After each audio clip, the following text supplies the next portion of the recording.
قیامت تک حضرت امام حسین رضی اللہ تعالیٰ عنہ نے اپنی سنت کو بطور نمونہ چھوڑا اور فرمایا وَلَكُمْ فِيَّ أُسْوَةٌ، میں اس لیے خود کربلا کے ریگزار کے اندر ایک انوکھی داستان رقم کرنے جا رہا ہوں تاکہ قیامت تک لوگوں کے لیے میری زندگی ایک نمونے کے طور پہ موجود رہے اور جبر کے خلاف لوگ ٹکرانے کا حوصلہ رکھیں۔ حضرت امام حسین رضی اللہ تعالی عنہ نے کربلا کی اس دوپہر کے اندر جو عظیمت کی داستان رقم کی اور جس طرح جبر کے سامنے پوری قوت سے سینہ تان کے کھڑے ہو گئے، 22,000 افراد کے سامنے تنہا شخص کا ڈٹ جانا یہ کوئی تماشا نہیں ہے۔ 72 افراد کے زخم کلیجے پہ موجود ہیں اور اپنے بھائیوں، بیٹوں، بھتیجوں اور بھانجوں کے لاشیں اٹھا اٹھا کے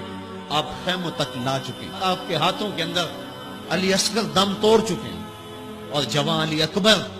آپ اس کو اٹھا کے خیمے تک لا آئے ہیں۔ تو اتنی جرأت اور اتنی پامردی کے ساتھ 71 لاشیں لائن کے اندر پڑے ہیں۔ گھر میں ایک میت ہو جائے سارا شہر سنبھالا دینے والا ہوتا ہے، پھر بھی دکھ نہیں تھمتا۔ کہتے ہیں چھوڑ دو، اس کا کلیجہ کٹ گیا ہے، اس کا جوان رخصت ہو گیا ہے، اس کے سینے کا چین لٹ گیا ہے، سلام کرو حسین ابن علی کو۔ 71 لاشیں لائنوں میں لگے ہوئے ہیں، بے گور و کفن لاشیں پڑے ہوئے ہیں اور ادھر خیمے کے اندر پردہ ڈالو کہ پردے کا بھی لحاظ ہے۔ لیکن پھر جب گھوڑے کی زین کو کس کے میدان کربلا میں نبی کا نواسہ نکلا،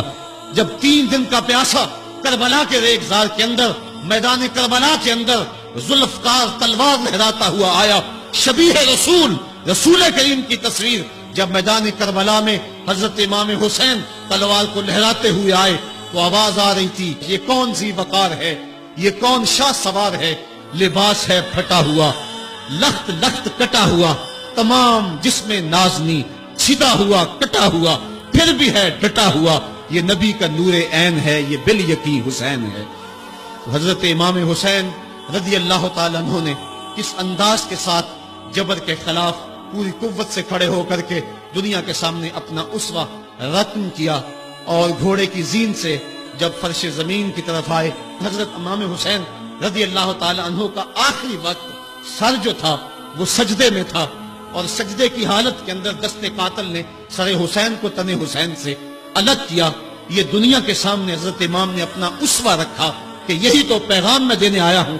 یہی تو جو ہے وہ تحریر میں نے کربلا کی ریت پر اپنے خون سے رقم کرنی تھی کہ یہ سر کٹ سکتا ہے لیکن جھکے گا تو صرف اپنے مالک کی چوکٹ پہ جھکے گا،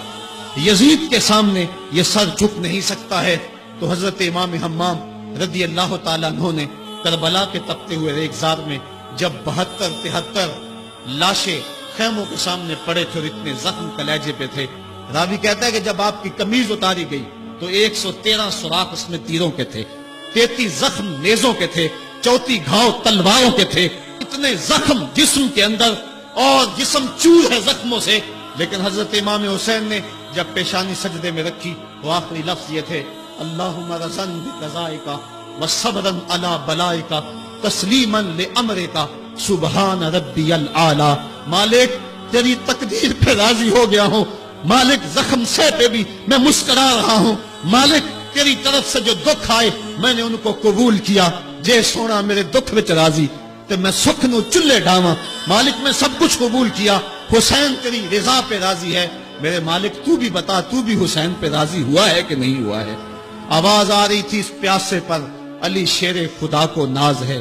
اس نواسے پر محمد مصطفیٰ کو ناز ہے، اوروں نے بھی سجدہ کیا پر اس کا عجب انداز ہے، اس نے وہ سجدہ کیا جس پر خدا کو ناز ہے۔ اے حسین ابن علی تم پر سلام، نازش آل نبی تم پر سلام۔